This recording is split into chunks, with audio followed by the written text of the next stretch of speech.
বুদ্ধ পূর্ণিমার চাঁদের আলোর জ্যোৎস্না ছড়িয়ে পড়েছে চড়াচড় জুড়ে। ঝিঁঝি পোকাদের জাগতে রহ ডাকে রাত বেড়ে চলেছে।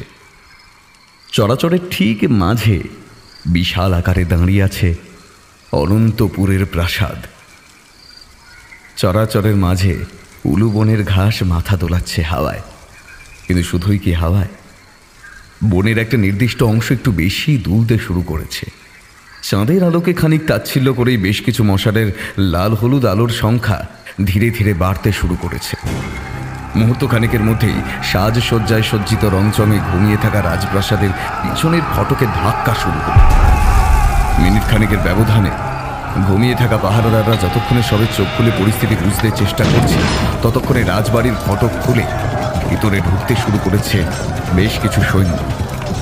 তাদের পিঠে আঁকা চিহ্ন বুঝিয়ে দিচ্ছে তারা পার্শ্ব রাজ্যে বৃষাল রাজ্যের সৈন্য। এক অত্যন্ত সুন্দরী সুশ্রী চেহারার গৌরবর্ণের বছর কুড়ির এক সুসজ্জিত নারীকে রুদ্ধশ্বাসে ছুটে যেতে দেখা গেল প্রাসাদের রাজার কক্ষের দিকে।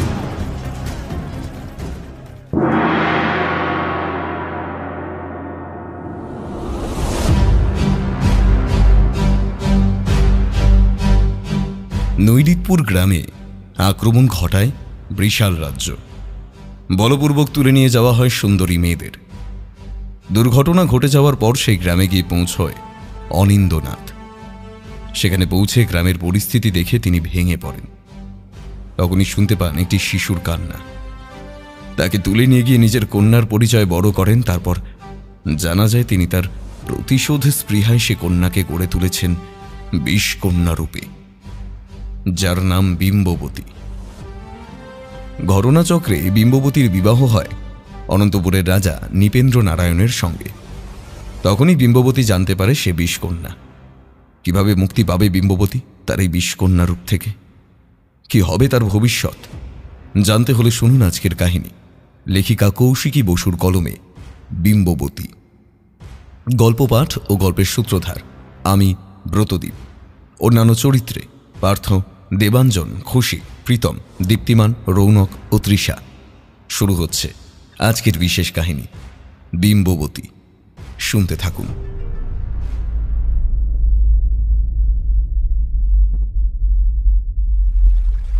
বছর 20 আগের কথা। নৈরিতপুরের গ্রামবাসী ঘুমিয়ে আছে নিশ্ছিদ্র অন্ধকারের চাদর জড়িয়ে। ঝড়ের আগে চরাচর যেমন শান্ত হয়, ঠিক তেমনি এই গ্রাম একটু বেশি রকম চুপচাপ শান্ত।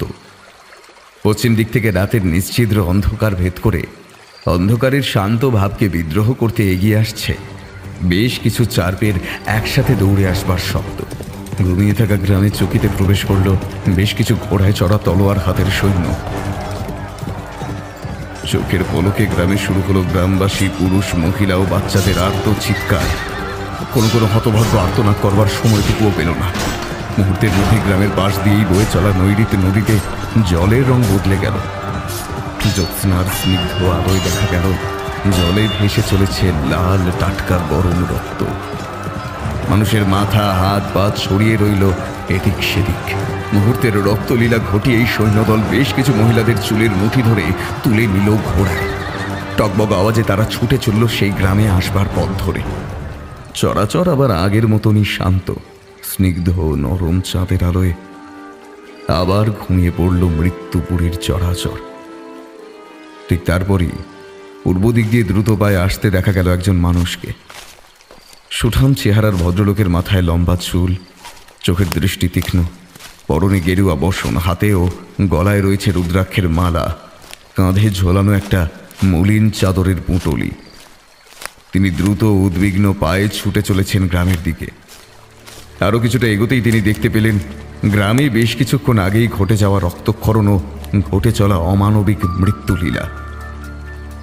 জ্যোৎস্নার নীলচে আলোয় দেখা গেল সেই সুপুরুষের চোখে জল। অস্ফুটে নিজেকে ধিক্কার দেওয়ার ভঙ্গিতে বললেন, আহ, কাপুরুষ অরিন্দ্রনাথ, কাপুরুষ। আমি আমি সত্যি কাপুরুষ। আমি কিনা ভৈরবের মন্দিরেই। বাকি কথাগুলো চিবিয়ে ফেললেন ভদ্রলোক।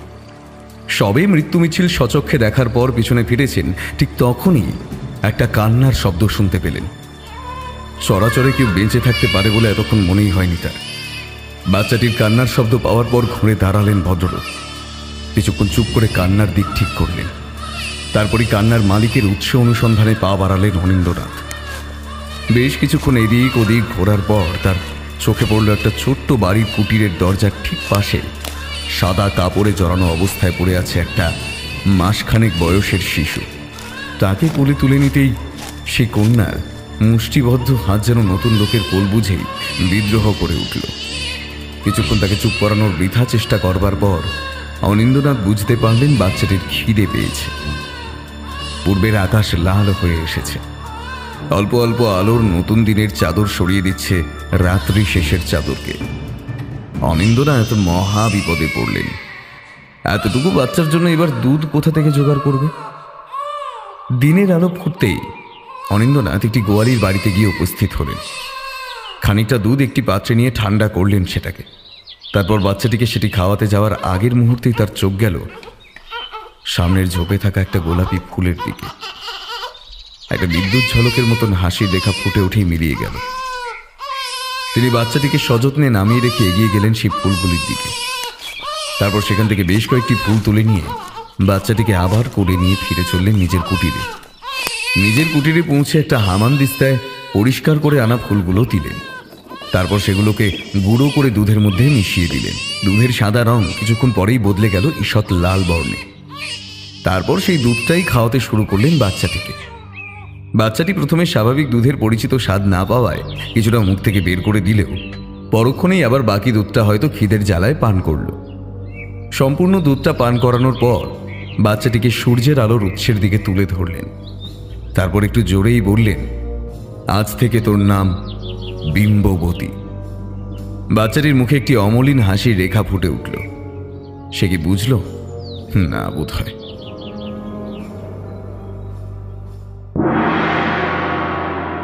বছর 20 পর বুদ্ধ পূর্ণিমার মাস দুয়েক আগের এক সকাল অনিন্দ্যনাথ তার মেয়ে বিম্ববতীকে নিয়ে প্রবেশ করলেন এক অনন্তপুরের রাজপ্রাসাদে। কেউই তার প্রবেশে এতটুকু বাধা সৃষ্টি করল না। তিনি বেশ অনেকগুলো কক্ষ পেরিয়ে পৌঁছলেন রাজার সভায়। সেখানে আসন অলঙ্কৃত করে বসে আছেন 9 জন গুণী সভাসদ। রাজামশাইকে সিংহাসনে বসে থাকতে দেখে অনিন্দ্যনাথ বললেন, রাজামশাই প্রণাম। রাজামশাই ঘুরে তাকালেন। একজন জটা জুটোধারী গেরুয়া বসন পুরোহিত বয়সের ভারে কুঁচকে যাওয়া ত্বকের সন্ন্যাসীর আপাদ মস্তক নিরীক্ষণ করে নিয়ে প্রশ্ন করলেন, আপনি এখানে কি মনে করে? সন্ন্যাসী বললেন, একটি খবর আপনাকে দেওয়ার বড় বেশি রকমের প্রয়োজন হয়ে পড়েছে মহারাজ। আপনার ঘোর বিপদ। আপনার মিত্র রাজ্য বৃষালী আপনার রাজ্য আক্রমণের প্রস্তুতি নিচ্ছে। আমার আপনাকে এই খবরটি জানানো কর্তব্য বলেই মনে হলো, সেই কারণেই জানালাম। আপনি বিশ্বাস করবেন কি না বা কোনো ব্যবস্থা গ্রহণ করবেন কি না সেটা আপনার বিবেচ্য। রাজামশাই খানিকক্ষণ চুপ করে রইলেন। তাকে দেখে মনে হলো না তিনি সন্ন্যাসীর কথা খুব একটা বিশ্বাস করেছেন বলে। সন্ন্যাসী নিজেই বললেন, বিদায় মহারাজ। বলে পেছনে ফিরতেই ওনার ঠিক পেছনে দাঁড়িয়ে থাকা এক সুশ্রী গৌরবর্ণা সুন্দরী স্ত্রীলোককে নজরে পড়ল। রূপে গুণে অনন্যা এই স্ত্রীলোককে দেখে সুরাও নারীর নেশায় বোধ হয়ে থাকা রাজা নৃপেন্দ্র নারায়ণের চোখ দুটো জল জল করে উঠল। তিনি উঠে দাঁড়িয়ে সন্ন্যাসীর উদ্দেশ্যে বললেন, রাজন, আপনি এইভাবে ফিরে যাবেন না। আমাদের রাজপ্রাসাদের অন্তঃপুরে থাকবার ব্যবস্থা করছি। আপনারা যত দিন ইচ্ছা সেখানে থাকতে পারেন। অনিন্দ্যনাথের ঠোঁটের কোণে একটা ছোট্ট হাসির রেখা এসেই মিলিয়ে গেল। রাজামশাই কারোর উদ্দেশ্যে আদেশ করলেন, এই কি আছো, এনাদের অন্তঃপুরে থাকবার ব্যবস্থা করে দাও। দিন কয়েক পর রাজবাড়ির বাগানে একটি ছোট্ট টিয়া পাখিকে দানা খাওয়াচ্ছিল বিম্ববতী। তাকে রাজবাড়ির বাইরের বারান্দা থেকে নিরীক্ষণ করছিলেন রাজা নৃপেন্দ্র নারায়ণ। তার চোখে কামের দৃষ্টি নেই, রয়েছে মুগ্ধতা আর ভালো লাগা মিশ্রিত এক অদ্ভুত সরলতার দৃষ্টি। অপলক দৃষ্টিতে তিনি তাকিয়েছেন সাদা সিধে সে বিম্ববতীর দিকে। সে নিজের খেয়ালে দানা খাওয়াতে মগ্ন তার টিয়াকে। এমন করতে করতে সেই অপলক দৃষ্টিতে ধরা পড়ল সেই টিয়াটি। হঠাৎ করেই আঁচড় দিল বিম্ববতীর ডান হাতে। বিম্ববতীর মুখ দিয়ে একটা শব্দ বেরিয়ে এলো। চঞ্চল হয়ে উঠল রাজামশাই। ঝুল বারান্দা থেকে বেশ দ্রুত পায়ে নিচে নেমে এলেন রাজামশাই। রাজবাড়ির মূল ফটক রাজাকে ওইভাবে আসতে দেখি খুলে দিলেন দ্বাররক্ষীরা। রাজামশাই তড়িৎ গতিতে বেরিয়ে গেলেন দরজা দিয়ে। তারপরই বাম দিকের বাগানের দিকে ছুটে চললেন। সেখানে বসেই নিজের হাতের রক্তকে মুখে ঢুকিয়ে চুষতে শুরু করেছে বিম্ববতী। ব্যথা হজম করবার বৃথা চেষ্টা করলেও তার চোখ মুখ বুঝিয়ে দিচ্ছে সে এখনো কষ্ট পাচ্ছে। রাজামশাই দ্রুত পদে সেখানে পৌঁছে নিজের রাজ পোশাকের বেশ কিছুটা অংশ ছিঁড়ে নিয়ে বিম্ববতীর ক্ষতস্থানে জড়িয়ে দিলেন। বিম্ববতী অবাক চোখে নিশ্চুপ হয়ে সম্পূর্ণ ঘটনাটি লক্ষ্য করে গেল। তারপরই রাজামশাই একটু উদ্বিগ্ন স্বরেই প্রশ্ন করলেন, ব্যথা করছে? বিম্ববতী শুধু ঘাড় নেড়ে না জানিয়ে হাতটা সরিয়ে নেয়। তারপর খানিকক্ষণ মাটির দিকে তাকিয়ে থেকে বলে, ধন্যবাদ। তার গলায় সেই সুমিষ্ট স্বর যেন রাজার মনের অন্তঃস্থলকে নাড়া দেয়। নিজেকে খানিক গুটিয়ে নিয়ে বিম্ববতী একটু সরে উঠে দাঁড়ায়। রাজার সুরা ও নারীর নেশায় বুঁদ হয়ে থাকার ঘটনা বিম্ববতীর অজানা নয়। রাজামশাই আবার তার দিকে কয়েক পা এগিয়ে গিয়ে বলে, তুমি এখন ঠিক আছো তো? বিম্ববতী আবারও ঘাড় নেড়ে হ্যাঁ জানায়। তারপর রাজামশাই আর কিছু জিজ্ঞাসা না করে ফেরবার পথ ধরে। বিম্ববতী লক্ষ্য করে তার চলে যাওয়াটা। তার মনের মধ্যে একটা অদ্ভুত দোলাচল আর দোটানা তৈরি হয়। সে এক্ষুনি দেখা রাজামশাইয়ের দৃষ্টির সাথে মেলাতে পারে না তার সোনা সেই নারী ক্ষুধায় মত্ত সেই রাজাকে। কারণ এক্ষুনি যিনি তার সামনে এইভাবে দৌড়ে এসে তার ব্যথা নিরসন করানোর অভিপ্রায়ে উদ্বিগ্ন চিত্তে নিজের বসন ছিঁড়েছেন, তার চোখে মুখে স্পষ্ট খেলা করছিল একটা অদ্ভুত কষ্ট। সে আর যাই হোক, তার জন্য অন্তত সেই সুরার নেশায় আর নারী সঙ্গে ডুবে থাকা সেই রাজামশাই কখনোই হতে পারেন না। কেটে গেল আরো কয়েকদিন। রাজামশাই ঘোষণা করলেন প্রতি বছরের মতন এই বছরও একটি মহিষকে বন্ধন মুক্ত করা হবে। সে মহিষকে যে ধরতে পারবে তাকে রাজামশাই পুরস্কার স্বরূপ 1 ঘড়া স্বর্ণমোহর দেবে। সেটি অনুষ্ঠিত হবে আগামীকাল। রাজামশাই তার সমস্ত সভাসদ, সেনাপ্রধান, মহামন্ত্রী প্রত্যেকে নিজ নিজ আসনে উপবিষ্ট। অনন্তপুরের সমগ্র প্রজাবর্গ উত্তেজিত চোখে মুহূর্ত গুনে চলেছে। তাদের মধ্যে থেকে বেশ কিছুজন তুলনামূলক ভারী ও সুঠাম চেহারার লোক নিচে দাঁড়িয়ে অপেক্ষা করছে সেই অন্তিম মুহূর্তে। মহিষ কুন্তলের খাঁচার লোহার গড়াদের সামনে নাড়ানো হচ্ছে লাল কাপড়। জোরে জোরে নিঃশ্বাস ফেলছে কুন্তল। তার সামনের পাগুলো মাঝে মাঝেই ঘষছে নিচের বালির মাটিতে। সেখানে বেশ খানিকটা ধুলো, হাওয়া তৈরি হচ্ছে মাঝে মাঝে। অন্তিম মুহূর্তের অপেক্ষায় মুহূর্ত গুনছে প্রজাগণ। সে ব্রহ্ম মুহূর্ত উপস্থিত হল। লোহার গরাদ খুলে যেতেই দৌড়ে সেখান থেকে বেরিয়ে এলো কুন্তল। বালির মাটিতে ধুলো উড়িয়ে সে ছুটে চলল প্রথমে দাঁড়িয়ে থাকা সুঠাম চেহারার পুরুষের দিকে।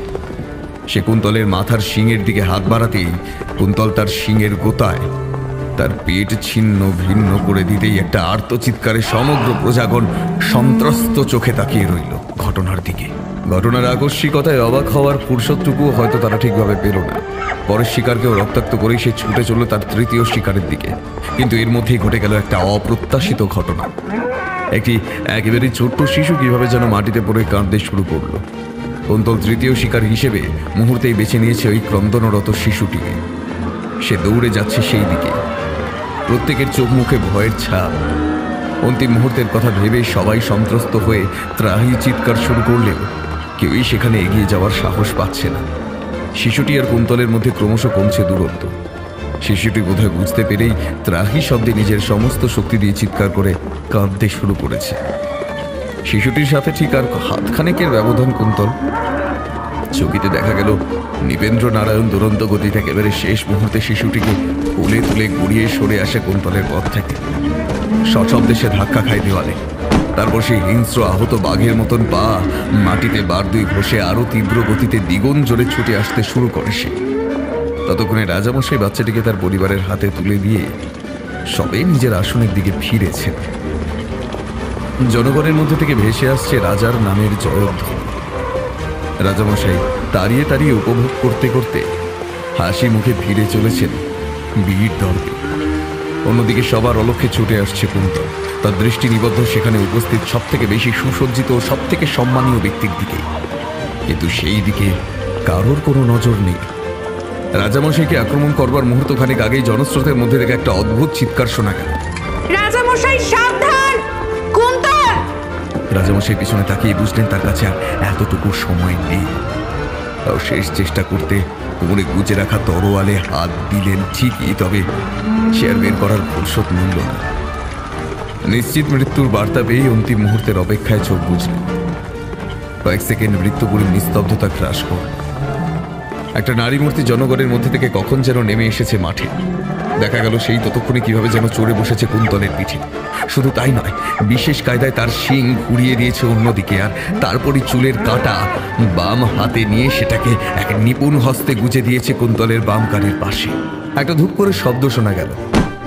প্রত্যেকে নিশ্চুপভাবে তাকিয়ে মুহূর্তখানেকের জন্য তখন বাকরুদ্ধ। একটা মেয়ে কিনা এইভাবে ধরাশায়ী করে ফেলল কুন্তলকে। মেয়েটির উন্মুক্ত কেশ রাশি মুখে এসে পড়েছে।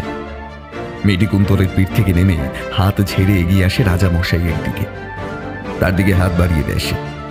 একটা দমকা হাওয়া উল্টো দিক থেকে এসে সরিয়ে দেয় মুখে এসে পড়া কেশ রাশিকে। চেনা যায় সে আর কেউ নয়, সে বিম্ববতী। রাজামশাই নিষ্পলক দৃষ্টিতে তাকিয়ে আছেন তার দিকে। বিম্ববতী সলজ্জ ভঙ্গিতে বলে, উঠে আসুন। নিজেকে সামলে নিয়ে রাজামশাই উঠে দাঁড়ান। বিম্ববতীর দিকে তাকিয়ে বলেন, প্রাণ বাঁচানোর জন্য অনেক ধন্যবাদ।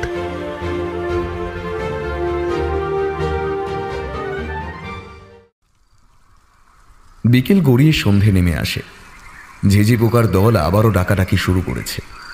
হালকা হাওয়ায় ঘাসেদের মাথাগুলো সাপের ফনার মতন এদিক ওদিক মাথা দোলাচ্ছে। জ্যোৎস্নার নীলচে নরম আলো গায়ে মেখে ঘুমোচ্ছে গোটা রাজ্য। তাল গাছের দল মাথা দোলাচ্ছে এদিক সেদিক। এমন সময় দেখা গেল একজন মানুষ রাজবাড়ির দিক থেকে ব্যস্ত পায়ে অতি সন্তর্পণে এগিয়ে আসছেন গ্রামের একেবারে প্রান্তের এক কুটিরের দিকে।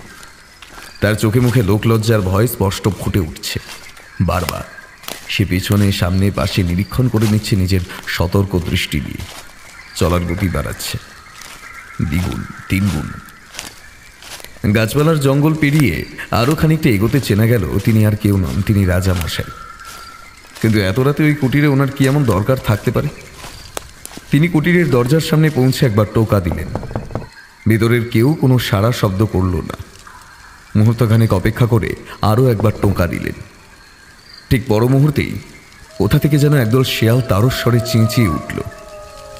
বাঁশঝাড়ের মধ্যে থেকে শনশন শব্দের বাতাস নিশ্ছিদ্র রাত্রির চাদরকে দুলিয়ে দিচ্ছে বারবার। রাজামশাই খানিক অধৈর্য হয়ে আবার টোকা দিলেন। এরপর কাঠের দরজা ভিতর থেকে খোলার আওয়াজ পাওয়া গেল। একটা হ্যারিকেনের হলদেটে লাল আলো বেরিয়ে এলো। সেটা বুঝে নিতে চাইল এত রাতের এই অতিথিটি ঠিক কে। একটা ঋণঋণে অতি পরিচিত নারী কণ্ঠ ভেসে এলো। আপনি এখানে দাঁড়িয়েই কথা বলতে হবে বিম্ববতী? বিম্ববতী দরজার পাশে সরে দাঁড়িয়ে বলে, ভিতরে আসুন। রাজামশাই ভিতরে এসে নিজেই দরজা বন্ধ করে দেন। তারপর বিম্ববতী প্রশ্ন করে, কি ব্যাপার, এত রাতে এইভাবে চোরের মতন এই কুটিরে আসবার হেতুটাই বা কি? রাজামশাই উত্তর দেন, আমি তোমাকে নিজের করে পেতে চাই বিম্ব। প্রয়োজন হলে সে কথা আমি নিজে মুখেই তোমার পিতাকে জানাতেও পারি। কিন্তু আমার প্রশ্ন হলো, তুমি রাজি কিনা? বিম্ববতী কিছুক্ষণ চুপ করে থেকে উত্তর দেয়, এমনভাবে লুকিয়ে কাপুরুষের মতন বলা কথার কোনো উত্তর আমি দিতে বাধ্য নই। আপনি চলে যান। রাজামশাই এবার নিজের দু হাত বিম্ববতীর কাঁধে রেখে তার চোখের দিকে তাকিয়ে জিজ্ঞেস করে, তুমি আমায় ভালোবাসো বিম্ববতী? সে কথা শুধু আমি নই, আজকের এই ঘটনার পর সম্পূর্ণ রাজ্যবাসী জানে। আমি তোমাকে তোমার যোগ্য সম্মান মর্যাদা দিতে চাই। শুধু একটিবার এটা জানতে চাই তুমিও আমার এই প্রস্তাবে সহমত কিনা। বিম্ববতী হাতের নাকপাশ ছাড়িয়ে নিতে নিতে বলে, আপনি ফিরে যান, অনেকটা রাত হয়েছে। ফিরে যান আপনি রাজবাড়িতে। আমাকে সমাজে থাকতে হয়। আপনাকে এত রাতে এখানে দেখলে সব দোষ নারীদেরই তো হয়। আসুন আপনি। আর দাঁড়িয়ে থাকা রাজামশাই এবার সত্যি প্রস্থান করলেন। দরজা বন্ধ করে দরজায় পিঠ ঠেকিয়ে চোখ বুজে নিজে অকারণ হাসি আর মুখোশীন ভালো লাগাকে ব্যক্ত করেই ফেলল বিম্ববতী। সাক্ষী থাকলো অন্ধকারে মুড়ে থাকা দেওয়াল। তারপরে অস্ফুটে বেরিয়ে এলো কয়েকটা শব্দ, ভালোবাসি রাজু, আপনাকে আমি নিজের থেকেও বেশি ভালোবাসি। দিন কয়েক পর থেকেই শুরু হলো বিবাহের প্রস্তুতি পর্ব। সারা রাজ্যে উৎসবের সাজ সাজ রব পড়ে গেল।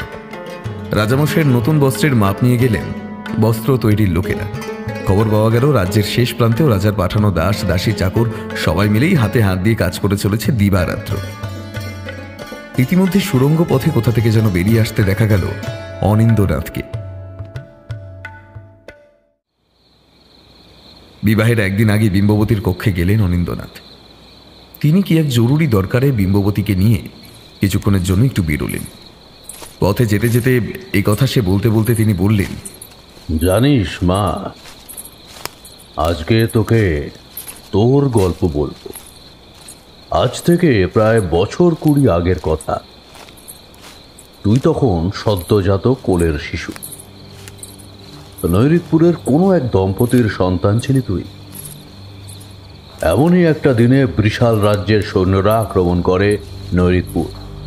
কারণ খুবই সামান্য, তার বন্ধু রাজ্য অনন্তপুরের তৎকালীন রাজা অর্থাৎ বর্তমান রাজার পিতাকে তুষ্ট করা। ঠিক ছিল, প্রতি সপ্তাহ অন্তর ওই গ্রাম থেকে 2টি করে স্বচ্ছ নারীকে পাঠাতে হবে অনন্তপুরে। সেখানে তাদের ভোগ করা হয়ে গেলে পরের সপ্তাহে আরো 2 জন। নারী ও সুরাতে বুঁদ হয়ে থাকা তৎকালীন রাজাকে খুশি করতে এমন করা হতো। সেবার কোনো এক অজ্ঞাত কারণে 2 সপ্তাহ একটিও নারী পাননি রাজামশাই। তীব্র ক্ষোভের কথা জানতে পেরে মিত্র রাজ্য আক্রমণ করে নৈরিতপুর। আদেশ ছিল সব থেকে সুন্দরী মহিলাদের ধরে নিয়ে যাওয়া, আর সেসব কিছুতেই আপত্তি করতে এলে মৃত্যুবরণ করতে বাধ্য করা। সে রাতের সেই ধ্বংসলীলার একমাত্র জীবিত সাক্ষী বোধহয় আমি নিজে। তখন তোকে আমি খুঁজে পাই এক ধ্বংসস্তূপের পাশ থেকে। তারপর থেকে তোকে তিল তিল করে বড় করে তুলেছি আমি। বিম্ববতী কিছুক্ষণ সময় নেয়। তার কাছে সত্যি মিথ্যে সবটা কেমন যেন গুলিয়ে যেতে শুরু করেছে। এতদিন ধরে যার কাছে সে বড় হয়েছে সে তার কেউই নয়, সে তাকে শুধু লালন পালন করেছে। কথাটা মেনে নিয়ে সজল চোখে সে জিজ্ঞেস করে, তবে আমার বিবাহ তুমি রাজনের সাথে দিয়ে খুশি না, তাই তো?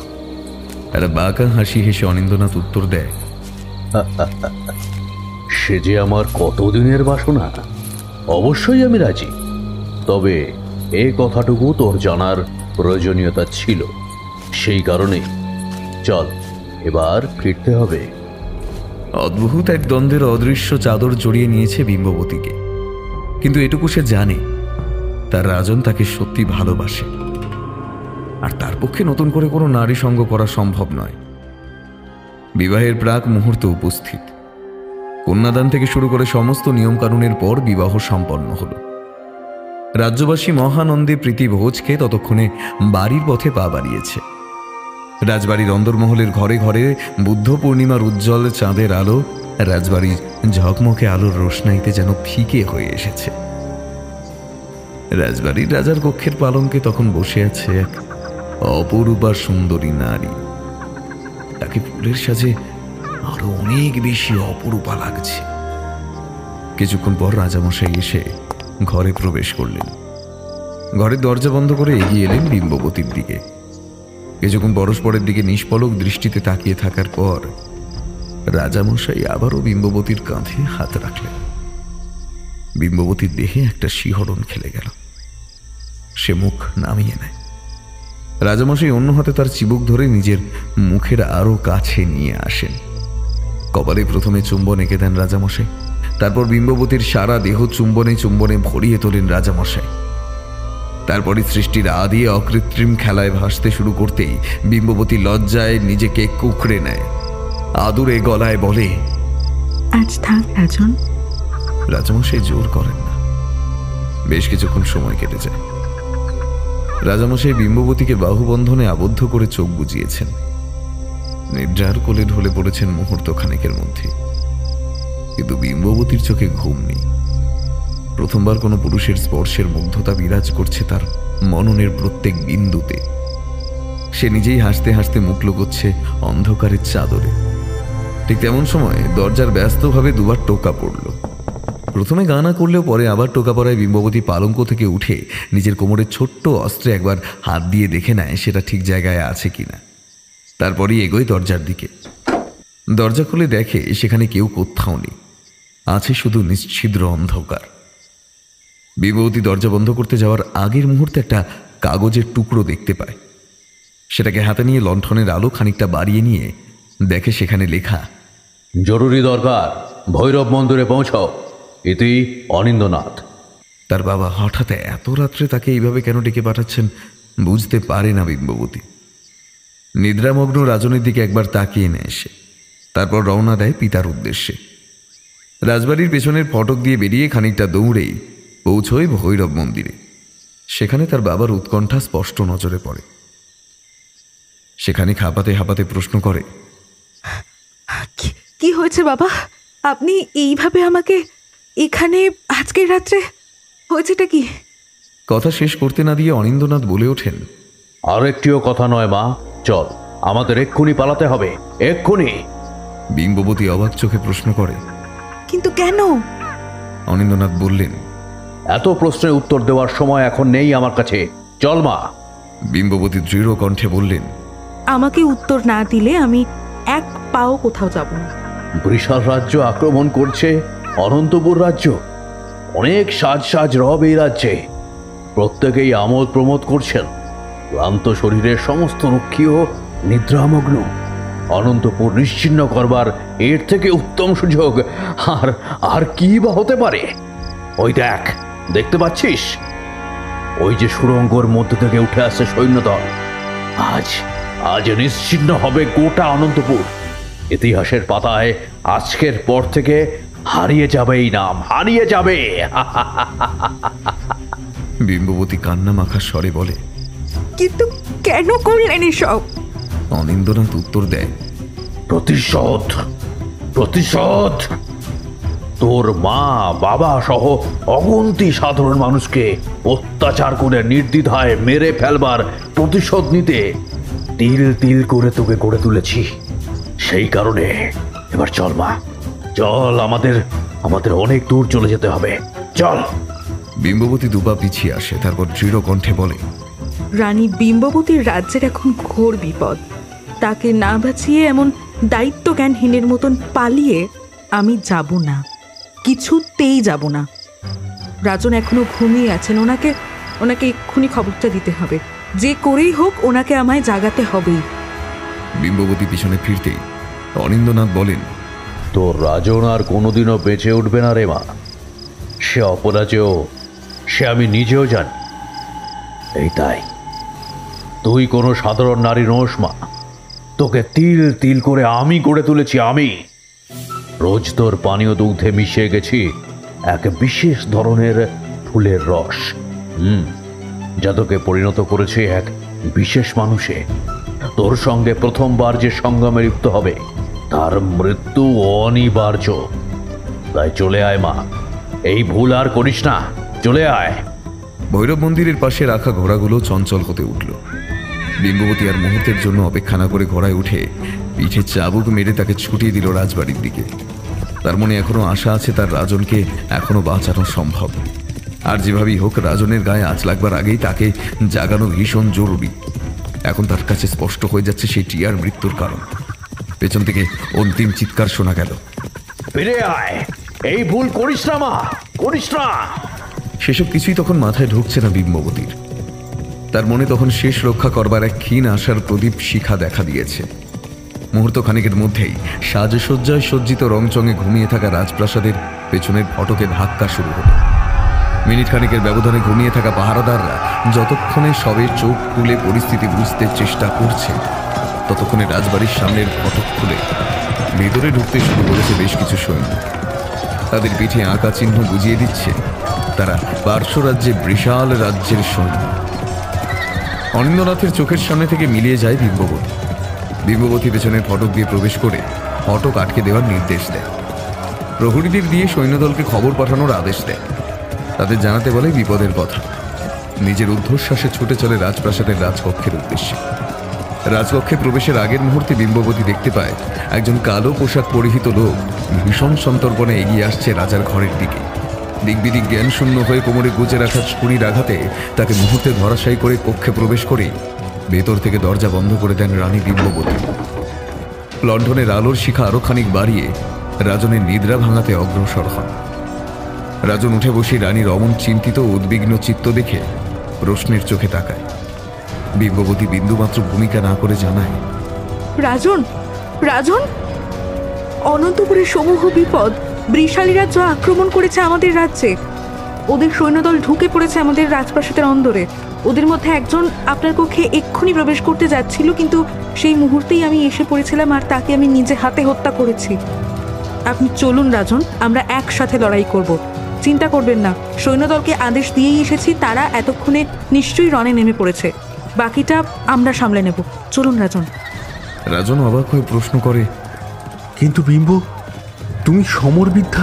এত প্রশ্ন উত্তরের সময় নেই এখন রাজন। হ্যাঁ, শুধু এইটুকু জানুন, ছোট থেকেই আমি সবটা শিখেছি, জানি আমি সমরবিদ্যা। আপনি আসুন, এক্ষুনি আসুন। বিম্ববতী আর রাজামশাই দুজনেই মুহূর্ত খানেকের মধ্যেই রাজকক্ষ থেকে বেরিয়ে আসেন সমর সাজে। দুজনে চোখে চোখে কথা বলে নিয়ে দুই দিকে রওনা দেন।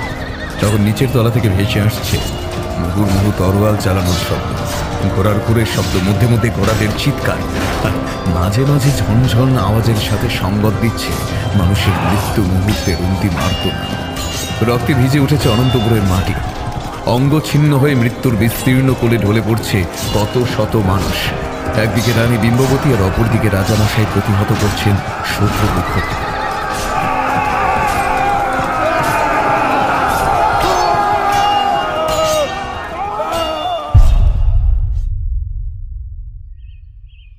পূর্বের আকাশে লাল আভা ছড়িয়ে পড়েছে। রানী বিম্ববতী এবং রাজামশাই দাঁড়িয়ে আছেন মৃত্যুপুরীর মাঝে। তারা কোনো পূর্ব প্রস্তুতি ছাড়াও যুদ্ধে জয়ী হয়েছে ঠিকই, কিন্তু এই যুদ্ধে অনেক নিরীহ প্রাণ বলিদান গেছে। রাজামশাই আর রানী বিম্ববতী ফিরে চললেন রাজপ্রাসাদে। জয়ধ্বনি পুষ্পবৃষ্টির মধ্যে দিয়ে রাজামশাই তার নিজের কক্ষে গিয়ে দরজার কপাট বন্ধ করে দিলেন। তারপর পোশাক পরিবর্তন শেষে রানীর পাশে এসে বসে বললেন, তোমার পিতার সেই সাবধান বাণী বিশ্বাস করলে হয়তো আজকের এতজন সৈন্য মারা যেত না রানী। রানী সেই মুহূর্তে কোনো উত্তর করছে না। তাই দেখে রাজন আবার বললেন, তবে আজকে তুমি যা করলে তাতে সমগ্র রাজ্য তোমার কাছে ঋণী হয়ে থাকলো রানী। সমরবিদ্যা হয়তো অনেকেই শেখে, কিন্তু সঠিক সময়ে সমকক্ষ হয়ে সেই বিদ্যা প্রয়োগের দুঃসাহস সবার থাকে না। সত্যি তুমি অনন্যা। বিম্ববতীর মুখে একটা ম্লান হাসি খেলে যায়। সে একটা অদ্ভুত আবদার করে বসে, রাজন, আমি যদি এর বদলে আপনার থেকে কিছু চাই, আপনি তা আমাকে দেবেন? রাজামশাই বললেন, নিশ্চয়ই, বলো তুমি কি চাও। বিম্ববতী শ্বেতপাথরের সাদা মেঝের দিকে তাকিয়ে বলে, আমি না চাইলে আপনি কখনো জোরপূর্বক আমাকে ভোগ করতে পারবেন না। বলুন, আপনি রাজি? রাজন এমন অদ্ভুত প্রস্তাবের জন্য তৈরি না থাকলেও যেহেতু তিনি আগে প্রতিশ্রুতি দিয়েছেন, তাই তাকে রাজি হতেই হবে। রাজামশাই জিজ্ঞাসা করেন, কিন্তু কেন? বিম্ববতী কিছুক্ষণ চুপ করে পালঙ্কে বসে থেকে তারপর ধীরে ধীরে বলতে শুরু করে, আজ থেকে প্রায় বছর 20 আগে নৈঋত্যপুর রাজ্য আক্রমণ করে বৃষালী সাম্রাজ্য। কারণ ছিল এই যে অনন্তপুর রাজ্যের তৎকালীন রাজার জন্য প্রতি সপ্তাহে পাঠানো নতুন নতুন নারীর যোগান 2 সপ্তাহ ধরে বন্ধ হয়ে যাওয়া। সে কারণেই মিত্ররাজ্য আক্রমণ করে আমাদের গ্রাম। তখন আমি সদ্যজাত। আমার মা বাবা সহ গ্রামের বহু লোকের অকাল মৃত্যু ঘটেছিল সেই রাত্রে। বহু কুমারীদের জোরপূর্বক অত্যাচার করে ধরে নিয়ে যাওয়া হয়েছিল সেই দিন। সেই রাতেই ভাগ্যক্রমে আমাকে উদ্ধার করেন অনিন্দ্যনাথ। তারপর তিনি আমাকে বাঁচিয়ে রাখার সমস্ত ব্যবস্থা করেন। বড় হওয়ার সঙ্গে সঙ্গে সমরবিদ্যা, রাজনীতি এসব বিষয়ে আমাকে পারদর্শী করে তোলেন তিনি। তারপর এই রাজ্যে আসা, আর এখানে সমস্ত কিছুই আপনার জানা। তখনও আমি কিছুই জানতাম না। গত রাত্রে হঠাৎ করে দরজায় টোকার শব্দ পেয়ে যখন দরজা খুলি, তখন দরজার ওপারে কেউই ছিল না। তারপর আমার পায়ে একটা কাগজ থাকে, সেখানে লেখা, জরুরি দরকার, আমি যেন অবিলম্বে ভৈরবের মন্দিরে পৌঁছই। সেখানে আমার পিতা আমার জন্য অপেক্ষা করছেন। আমি তৎক্ষণাৎ সেখানে পৌঁছই। তারপর উনি আমাকে প্রথমে ভালোভাবে আর পরে জোর করতে থাকেন এই রাজ্য ছেড়ে পালিয়ে যাওয়ার জন্য। তখনই উনি আমাকে জানান, আমার পিতা মাতা সহ সমগ্র গ্রামকে যাদের কারণে মৃত্যুবরণ করতে হয়েছিল, উনি তাদের উপর প্রতিশোধ নিতেই আমাকে এই বিবাহ দিয়েছেন। আপনি অপরাজেয়, তাই আমার দেহে জন্মের পর থেকেই দুধের সঙ্গে মিশিয়ে দেয়া হতো এক বিশেষ প্রকারের তরল, আর তার ফলেই নাকি আমি দিনে দিনে বিষকন্যায় পরিণত হয়েছি। আর আমার সাথে যে প্রথমবারের জন্য সঙ্গমে লিপ্ত হবে তার মৃত্যু অনিবার্য। সেই কারণেই আমাকে দিয়ে আপনার প্রাণনাশ ঘটিয়ে আর বৃষালী রাজ্যকে দিয়ে এই রাজ্য আক্রমণ করিয়ে উনি সেই প্রতিশোধ তুলতে চেয়েছিলেন। আমি গত রাতে ওখান থেকে কোনো রকমে পালিয়ে এসে এই রাজ পরিবারকে রক্ষা করবার যথাসাধ্য চেষ্টা করেছি। আর সেই কারণেই আমি আপনার সাথে প্রথমে কোনোভাবেই মিলিত হতে পারবো না রাজন। আমি আমার অকাল বৈধব্য কখনোই মেনে নিতে পারবো না, কখনোই না। আপনাকে হারানো আমার পক্ষে সম্ভব নয় রাজন, কিছুতেই না। কান্নায় কুকড়ে যায় বিম্ববতী। তাকে বুকে জড়িয়ে নিয়ে রাজামশাই বললেন, বিম্ববতী, এইভাবে কান্নাকাটি রানীকে মানায় না। তুমি নিজেই আমার জীবনের আশীর্বাদ, আর রইল বাকি শারীরিক চাহিদা, তার জন্য না হয় আমি অপেক্ষা করব, কিন্তু এর থেকে মুক্তির কোনো উপায় কি তোমার জানা আছে? বিম্ববতী ঘাড় নেড়ে না বলে তারপরই বলে, কিন্তু রাজন, যে পিতা তার সন্তানকে নিজের প্রতিশোধ চরিতার্থ করবার তাগিদে বিষকন্যায় রূপান্তরিত করতে দুবার ভাবে না, যে পিতা তার কন্যার অকাল বৈধব্য হবে জেনেও নিজের হীন স্বার্থ চরিতার্থ করবার লালসায় সেও মেনে নেয়, সেই পালিত পিতা আমাকে মানুষ করলেও তাকে কোনো দিনও আমি ক্ষমা করতে পারবো না রাজন, কোনো দিনও না। বিম্ববতীকে আবারও বুকে টেনে নিয়ে রাজামশাই বললেন, সেইভাবে দেখলে তোমার প্রতি অন্যায় এই রাজ্যের প্রাক্তন রাজাও করেছেন, কিন্তু আমি সত্যি অবাক হলাম তোমার কর্তব্যবোধ, দায়িত্বজ্ঞান আর ভালোবাসার এই নিখাদ পরিচয় পেয়ে। তোমাকে আজ সত্যিই আমি নতুন করে চিনলাম রানী। তুমি শুধু আমার নয়, তুমি এই সমগ্র রাজ্যের গর্ব, আর তোমার গায়ে এতটুকু আঁচ আমি লাগতেই দেব না রানী।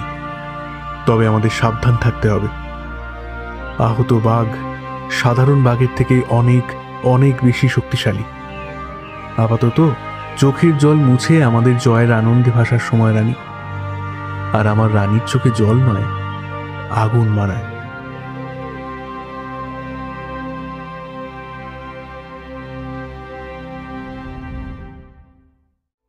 বেশ কিছু মাস পর সেই দিনের রাজসভা প্রায় শেষের পথে।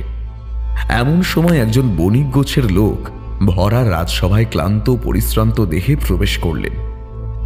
পরনে মলিন বস্ত্র, মাথায় এক বিশেষ ধরনের টুপি। চেহারা দেখলে মনে হয় কঙ্কালের গায়ে জোর করে চামড়া আটকে রাখা হয়েছে। উচ্চতায় খুব বেশি লম্বা নয়, মাঝারি ধরনের। তিনি হাঁপাতে হাঁপাতে বললেন, প্রণাম রাজামশাই, এই অধমের নাম তৈমুর খাঁ। আমি রাজ্যের উত্তর পশ্চিমের রাজ্য তুঘল রাজ্যের বাসিন্দা ছিলাম হুজুর। সেখানে রাজার উত্তরোত্তর বৃদ্ধি পাওয়া করের বোঝা সামাল দিতে দিতে প্রথমে আমার ঘর, পরে আমার স্ত্রী পর্যন্ত তার হাতে। আমি কোনো রকমে পরের করের টাকা আদায়ের লোক আসবার আগেই রীতিমতো আপনার রাজ্যে পালিয়ে এসেছি। আপনি আমায় রক্ষা করুন হুজুর, আমি আপনার গোলাম হয়ে থাকবো হুজুর। শুধু শুধু আমাকে আর ওই রাজ্যে ফিরিয়ে দেবেন না হুজুর। রাজামশাই মুহূর্তখানেক চুপ থেকে প্রশ্ন করলেন, দেবমাল্য, এ লোকটি কি সত্যি বলছে? দেবমাল্য রাজামশাইয়ের খাস লোক। সমস্ত গুপ্ত খবর সর্বদাই তার কাছে সব থেকে আগে এসে পৌঁছয়। সে উঠে দাঁড়িয়ে বলে, হ্যাঁ রাজামশাই, লোকটি মিথ্যে কথা বলছে না। আমার অনুচরেরা গত রাতেই আমাকে এ সম্বন্ধে জানিয়েছে। বেশ, রাষ্ট্রদূতকে দিয়ে খবর পাঠাও তুলক রাজ্যে। বলো, একে আমি 10টি স্বর্ণমোহরের বিনিময়ে কিনতে চাই। আর তৈমুর, আজ থেকে তুমি আমার দাস। কে আছিস? একে এর কাজ, পোশাক আর কক্ষ বুঝিয়ে দে। 1 বছরের মধ্যেই তৈমুর নিজের কর্ম নৈপুণ্যে রাজার প্রিয় পাত্র হয়ে উঠল।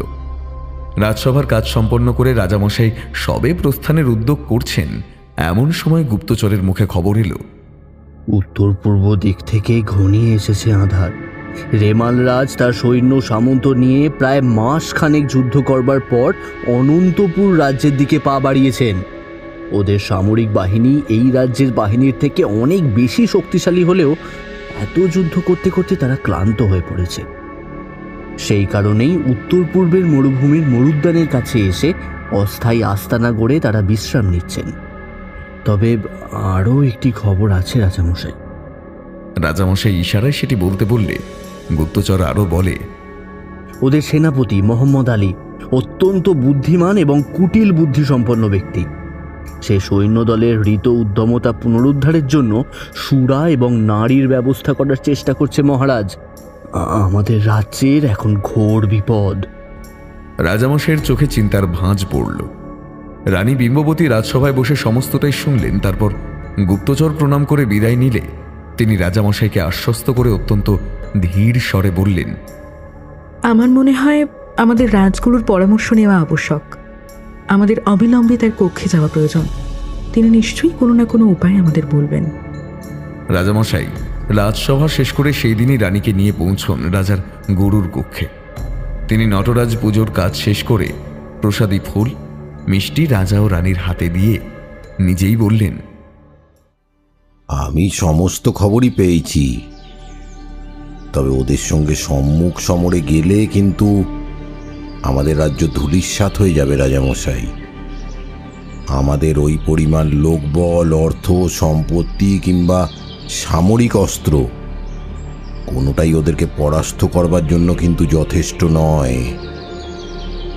রাজামশাই চিন্তিত চিত্তে প্রশ্ন করেন, তবে তবে উপায়? রাজগুরু মৃদু হেসে বললেন, তুমি যাকে বিবাহ করেছ সে নিজেই। হেয়ালি করে বলা রাজগুরুর কথা কিছুই বুঝতে না পেরে রাজামশাই এবং রানী তাই একসাথেই প্রশ্ন করেন, মানে?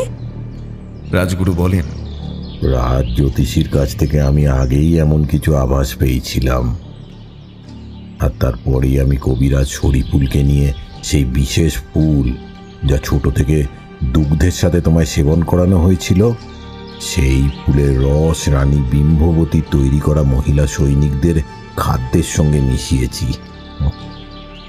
একটাই সুবিধে হয়েছে, তারা কেউই বিবাহিত স্ত্রীলোক না হওয়ায় তাদের সঙ্গমে কারোর মৃত্যু ঘটার সম্ভাবনা ছিল না, কিন্তু তাদের মধ্যে সেই ক্ষমতা তৈরি হয়ে রয়েছে।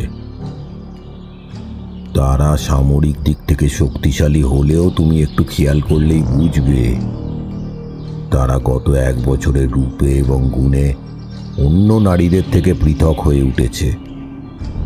এখন সময় এসেছে সেই শক্তিকে কাজে লাগানোর।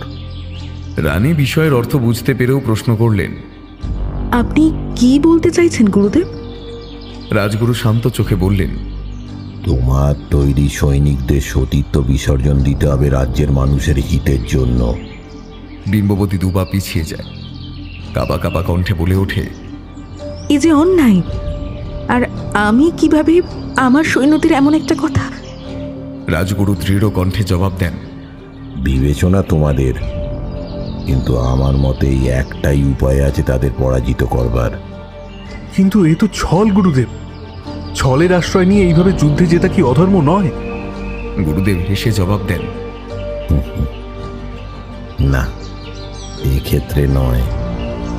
তবে এখন তোমাদের মূল লক্ষ্য তোমাদের রাজ্যকে সুরক্ষিত রাখা ব্যতীত অন্য কিচ্ছু হওয়ার কথা নয়। তবে হাতে এখনো 1 পাঁচেক সময় আছে, ভেবে নাও। রাজামশাই আর রানী বিম্ববতী প্রাসাদে ফিরে এসে নিজেদের কক্ষের দিকে চিন্তিত চিত্তে অগ্রসর হচ্ছেন, ঠিক তখনই পেছন থেকে তৈমুরের ডাক শোনা গেল। সে হাঁপাতে হাঁপাতে এগিয়ে আসছে রাজামশাইয়ের দিকেই। তার বুকে কাপড়ে জড়ানো প্রমাণ আকারের একটি লম্বাটে গোল বস্তু। হাঁপাতে হাঁপাতে রাজামশাই আর রানী বিম্ববতীকে প্রণাম জানিয়ে সে বলে, রাজামশাই, রাজামশাই, আমার স্ত্রীর শরীরে অজানা কোনো ব্যাধি দেখা দিয়েছে। না জানি অনাহারে অর্ধাহারে দিবারাত্রি পরিশ্রম করে কিভাবে সে কাটিয়েছে কারাগারে এতগুলো দিন। আমি গতকাল খবর পেয়েছি তার বড্ড শরীর খারাপ, তার হয়তো আর বাঁচার আশাও নেই, আর হয়তো সে কাজে লাগবে না বলেই তাকে কারাগার থেকে মুক্ত করে দেওয়া হয়েছে। সে কোথায় আছে, কি করছে, কিছু আমি জানি না রাজামশাই। আপনারা যদি একটু সাহায্য করেন তবে আমি ওই রাজ্যে একটিবার যেতে চাই। গিয়ে আমার স্ত্রীকে নিয়ে আমি এখানে ফিরে আসব। সাহায্য? রাজামশাই, রাজ্যে ফেরবার সামর্থ্য আমার সত্যিই নেই। আপনি যদি এই আয়নাটা নিয়ে তার পরিবর্তে কিছু পরিমাণ। তৈমুর অত্যন্ত যত্নে কাপড়ের মোড়ে রাখা আয়নাটা করে দেখালো রানী বিম্ববতীকে। সেটা দেখেই রাজামশাইকে ইশারায় আয়নাটা নিতে ইচ্ছা প্রকাশ করলেন। রাজামশাই বললেন, ঠিক আছে, আয় আমার সঙ্গে। এই আয়না তোর রানীমার পছন্দ হয়েছে। এই কি আছিস? রানীর সাজঘরে আয়নাটা রেখে আসবার ব্যবস্থা কর। তুই আমার সঙ্গে আয়। বিম্ব, তুমি ঘরে গিয়ে বিশ্রাম নাও, আমি আসছি। বিম্ববতী হ্যাঁ বললেন ঠিকই, তবে কক্ষে ফিরলেন না। উনি গেলেন ওনার সাজঘরে। সেখানে সেই আয়নাটি টাঙিয়ে দিয়ে ততক্ষণে বেরিয়ে যাচ্ছে এক দাসী। রানী ঘরের দরজাটা বন্ধ করে আয়নার সামনে এসে দাঁড়ালেন। আর 5টা মামুলি আয়নার থেকে এই আয়নাটা অন্যরকম। আয়নার চারিদিকে অদ্ভুত নীলচে পাথরের সুন্দর নকশা আঁকা। আয়নায় নিজের মুখশ্রী দেখতে দেখতে হঠাৎই কিছুক্ষণ আগের শুনে আসা কথাগুলো মনে পড়ে গেল রানী বিম্ববতীর। সে ঘরে পায়চারি করতে করতে সমাধান ভাবতে শুরু করলো এই উভয় সংকটের। শেষ বিকেলের হলদেটে আলোর রেখা ছড়িয়ে পড়েছে সমগ্র চরাচর জুড়ে। নাম না জানা পাখির দল আকাশে কত রকমের যে নকশা তৈরি করতে করতে ফিরে চলেছে রাত্রিবাসের নিশ্চিত ঠিকানায়।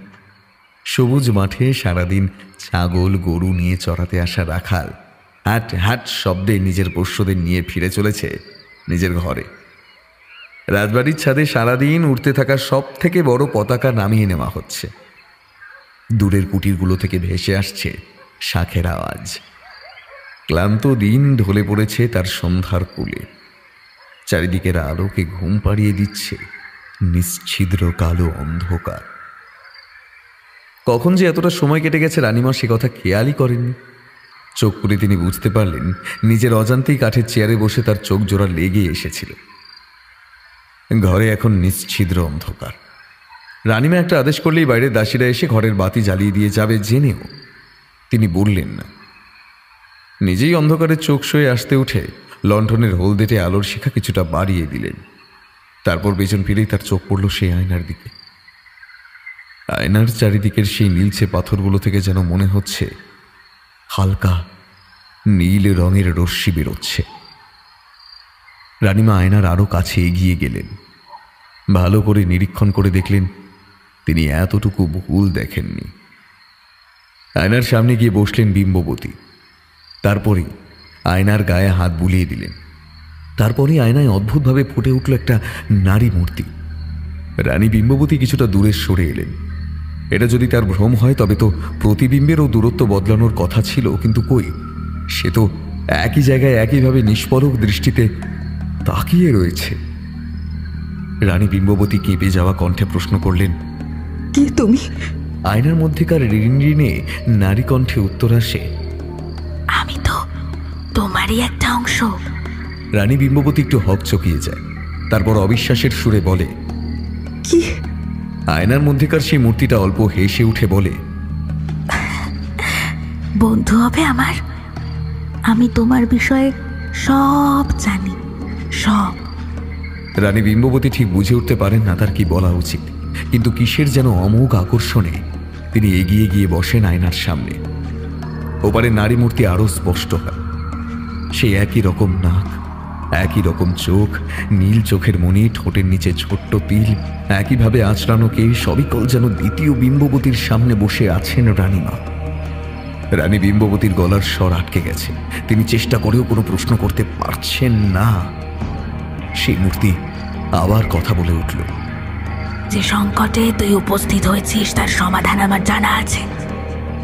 রাজগুরুর কথা একেবারেই অমান্য করিস না। তোর তৈরি বাহিনী তোর আদেশ মেনে নেবে, তারা কোনো প্রশ্ন করবে না। তবে সে মূর্তি কিছুক্ষণ নিরীক্ষণ করে নেয় রানী বিম্ববতীকে, তারপর আবার বলে, কিন্তু তোকেও তাদের সঙ্গে যেতে হবে, কারণ ওদের মহামহিম পদে যিনি রয়েছেন তিনি তোর খুব চেনা কেউ, যার অন্যায়ে, যার ব্যক্তি স্বার্থ চরিতার্থ করবার কারণে, যার লালসায়, যার স্বার্থপরতার মাসুল আজও তোকে গুনতে হচ্ছে।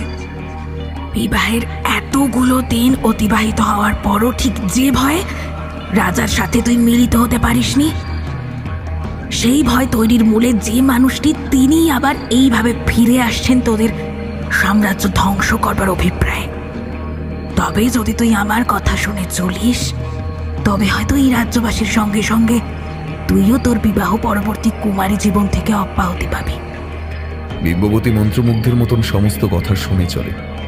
অস্ফুটে তার মুখ থেকে বেরিয়ে আসে, কি কথা? সেই ছায়ামূর্তি আবার সেই রিনরিনে কণ্ঠে বলে ওঠে, তোর পালিত পিতা বর্তমানে তোদের শত্রু রাজ্যের মহামহিম। অন্যদের কাম লালসা চরিতার্থ করবার জন্য তোর তৈরি বাহিনীরা সিদ্ধহস্ত হলেও তোর পালিত পিতা অনিন্দ্যনাথের তেজ সহ্য করবার ক্ষমতা কোনো সাধারণ নারীর নেই, আর সেই কারণেই তোকে করতে হবে সে কাজ। বিম্ববতী ঘৃণায় লজ্জায় বলে, নিজের পিতার সঙ্গে। চুপ করো তুমি।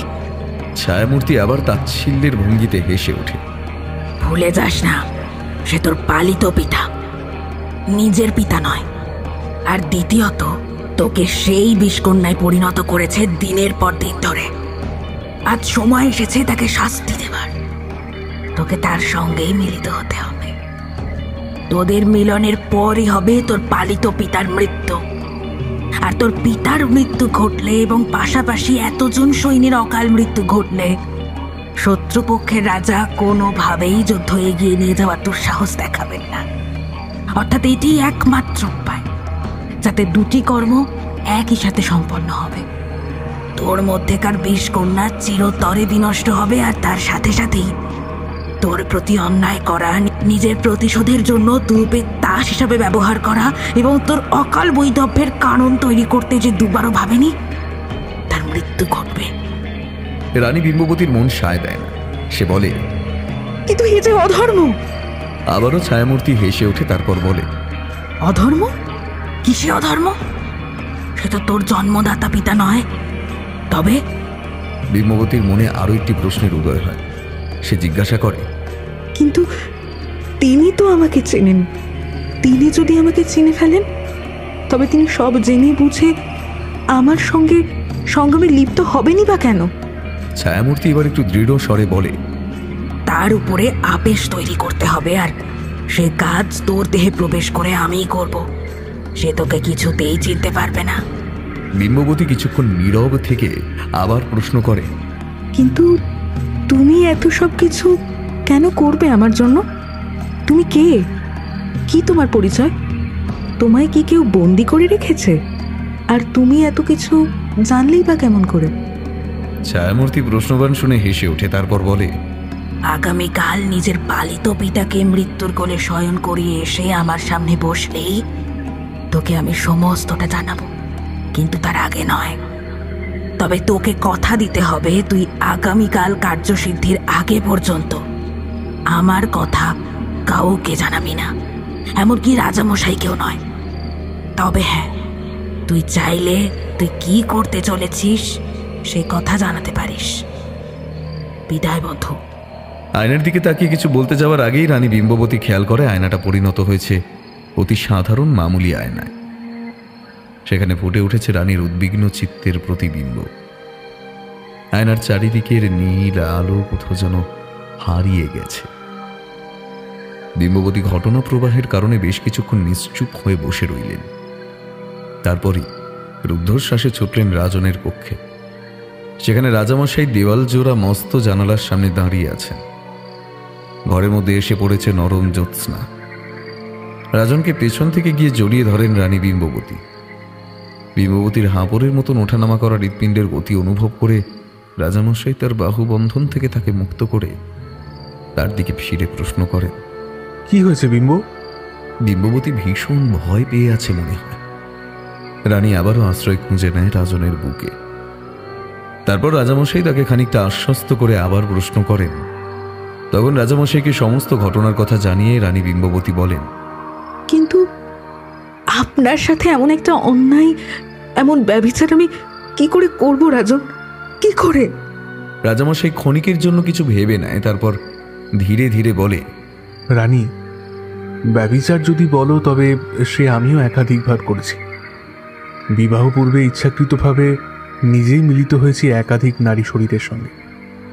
আর এই কার্য যদি তুমি না করো তবে আমাদের সুখী দাম্পত্যের ফসল উৎপন্ন করা কখনোই সম্ভব হবে না। আর সেই কথা তোমার অজানা নয়। বিম্ব, তুমি আগামীকাল কার্য সম্পন্ন করে ফিরে এসো। আমি যখন বলছি তখন আর মনে কোনো দ্বিধা রেখো না। সেদিনই মধ্যরাত্রে রানী বিম্ববতী তার বাহিনীকে সন্তর্পণে বাইরের প্রাসাদে ডেকে পাঠান। তারা হাজির হলে রাজামশাইয়ের পাশে দাঁড়িয়ে রানী বিম্ববতী দৃঢ় কণ্ঠে বলেন, এতদিন ধরে তোমাদের প্রত্যেককে নিজের সমস্ত সমরশিক্ষা উজাড় করে আমি সমস্ত কিছু শিখিয়েছি। আজ সময় এসেছে এই রাজ্যকে সুরক্ষিত রাখবার, আমাদের প্রজাদের রক্ষা করবার। আর সে কারণেই তোমাদের থেকে আমি গুরু দক্ষিণা চাই। বলো, তোমরা রাজি?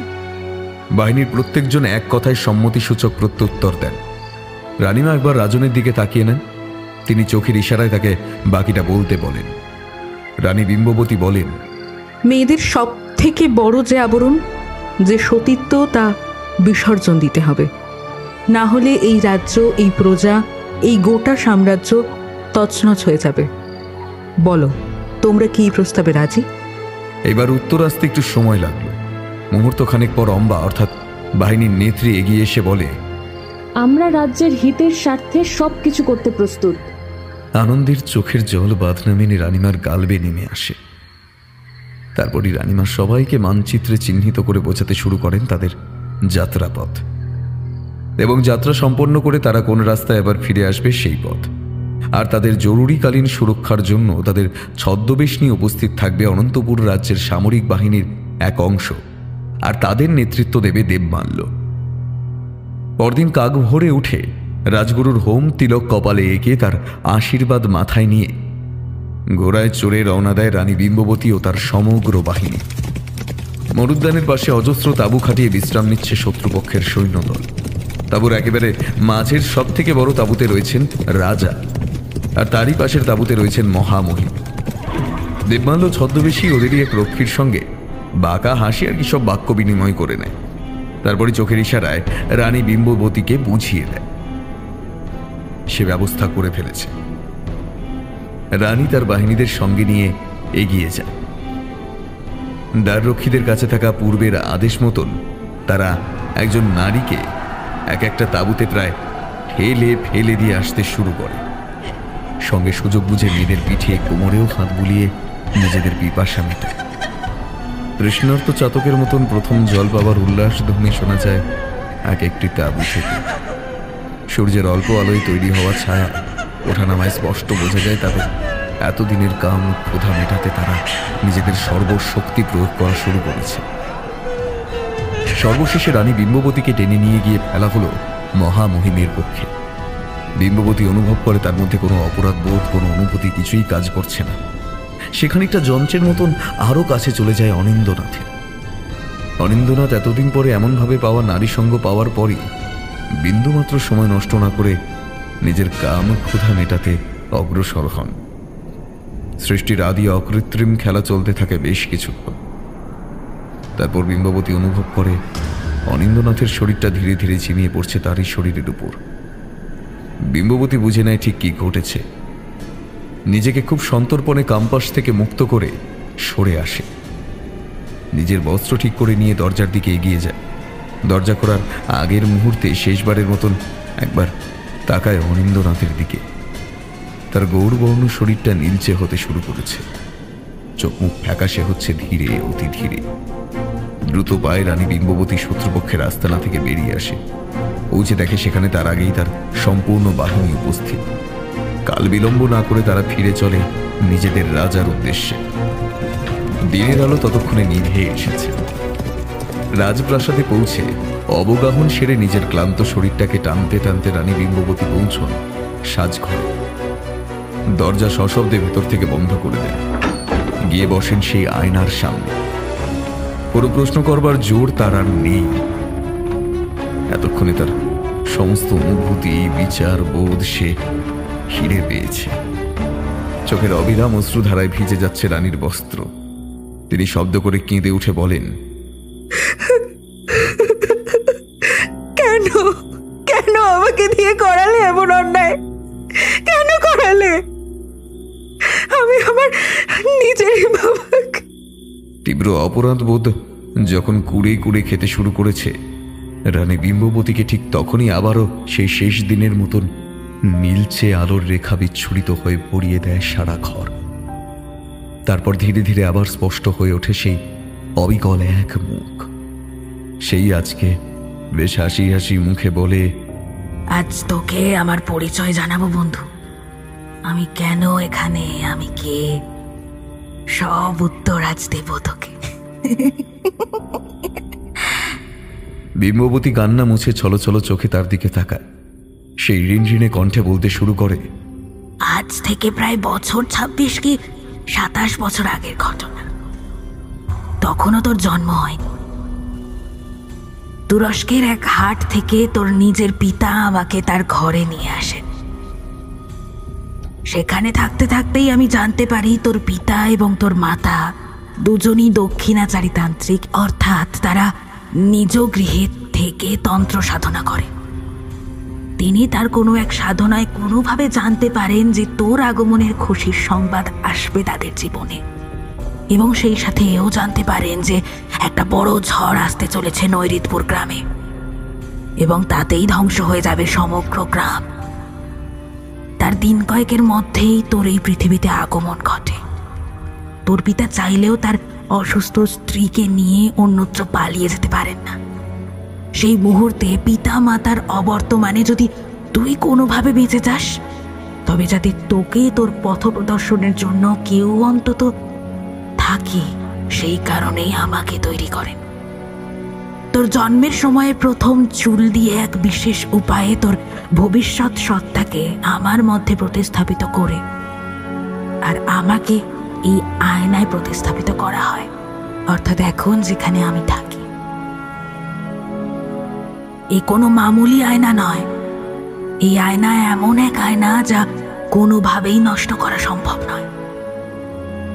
নিজে থেকে নষ্ট না হলে এই আয়না বছরের পর বছর একইভাবে অক্ষত অবস্থায় রয়ে যাবে। যাই হোক, তার পরের ঘটনা কিছুই তো অজানা নয়। সেই বৃষালী রাজ্যের সৈন্যদলের একজন এই আয়নাকে নিজের সাথে নিয়ে রাজ্যে ফেরে। সেখানে কিছুদিন তার গৃহে থাকবার পর আমায় এক হাটে বেচে দেওয়া হয়। তারপর এক বড় জাহাজে করে অন্য অনেক জিনিসের সাথে আমি গিয়ে পৌঁছই তুরস্কে। সেখানে আরো 5 হাত ঘুরে আমাকে প্রায় জলের দরেই পায় এই তৈমুর। তারপর ওর কাছে অনেকগুলো দিন থাকবার পর আমি বিধাতার ফেরে ঘটনাক্রমে একরকম কাকতালীয় ভাবেই আমার আসল মালিকের কাছে এসে পৌঁছই। এতদিন আয়নার মধ্যে নিজেকে লুকিয়ে রাখলেও মনিবের কাছে এসে নিজেকে প্রকাশ করি। এইভাবেই আমি তোর কাছে আসি। আমার তোকে চিনে নিতে কোনো অসুবিধা হয় না। তারপর তোকে দিয়ে যা যা করালাম এই সবটাই আমার দায়িত্ব ছিল। তবে এইবার আমার কাজ সমাপ্ত। যাওয়ার আগে একটাই কথা বলে যেতে চাই, তোর হাত ধরে সমগ্র রাজ্যবাসীর ধারণা বদলে যাবে। তুই হবি আগামী প্রজন্মের কাছে উদাহরণ। বিদায় বন্ধু, বিদায়। কথাটা বলবার পরক্ষণে সেই সুদৃশ্য আয়নাটা চোখের নিমেষে মাটিতে পড়ে ঝনঝন শব্দে ভেঙে যায়। রানী বিম্ববতী দূরে সরে আসে। পরক্ষণে দরজায় দুবার টোকা এবং তারপরেই রাজামশাইয়ের গলা শোনা যায়, বিম্ব, বিম্ব।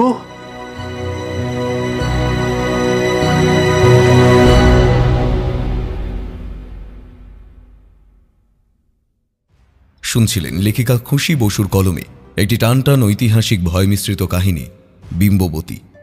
সম্পাদনা এবং কাস্টিংয়ে সৌরভ এবং মেঘনা। পরিচালনা ও ভিডিওর ভিজুয়াল এফেক্টসে সৌরভ। এডিটিংয়ে সায়র ও পোস্টার ডিজাইনে কৃষ্ণেন্দু মণ্ডল। আমাদের গল্পটি ভালো লেগে থাকলে লাইক করে দেবেন আর শেয়ার করে দেবেন। কেমন হয়েছে কমেন্ট করতে কিন্তু একদম ভুলবেন না। শুনতে থাকুন মিডনাইট ফ্যান্টাসি।